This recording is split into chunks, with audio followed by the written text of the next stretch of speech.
Hello বন্ধুরা, তোমরা সবাই কেমন আছো? আশা করি ভালো আছো। আমিও খুব ভালো আছি। তো দেখো আজকে আমাদের কি রান্না হবে তোমাদেরকে দেখাবো। তোমাদের দাদাভাই দেখো পুকুর থেকে মাছ ধরে চলে গেছে, সকালে ধরে দিয়ে গেছে রান্না করব বলে।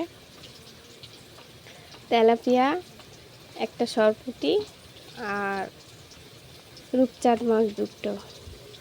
আর এদিকে দেখো গাছ থেকে আমি ডাঁটা তুলেছি, তো ডাঁটা দিয়ে মাছের ঝোল হবে আর শাক ভাজা হবে। মাছ ধুয়ে দেখো আমি চলে এসেছি। আর দেখো মাংস রান্না হবে। মাংসটা ভালো করে আমি মাখিয়ে রাখছি। উনান ধরানোর আগে মাখিয়ে রেখে দিলে তো তাড়াতাড়ি হয়ে যাবে। আমি একা একা করি তো, তাই আমার সব কিছু আগে গুছিয়ে রাখতে হয়, তারপরে রান্না করতে হয়। তো দেখো সব মশলা দিয়ে দিচ্ছি, দিয়ে এটাকে ভালো করে ম্যারিনেট করে রেখে দেব। তো দেখো সব মশলা আমার দেওয়া হয়ে গেছে। এটাকে তেল দিচ্ছি এখন। তো তেল দিয়ে ভালো করে মাখিয়ে নেব।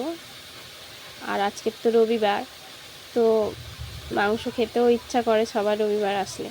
তো আমি সেদিনই মাংস নিয়ে এসেছিলো, ফ্রিজে অল্প রেখে দিয়েছিলাম, সেখান থেকে নিয়েই রান্না করছি। তো দেখো এখানে মাছের ঝোল হবে, এই মাংসর আলু কেটে রেখেছি। তো আমার ভিডিওটা কার কার ভালো লেগেছে সবাই কমেন্ট করে জানিও, আর লাইক কমেন্ট করো, সবাই আমার পাশে থেকো। আমি সবাই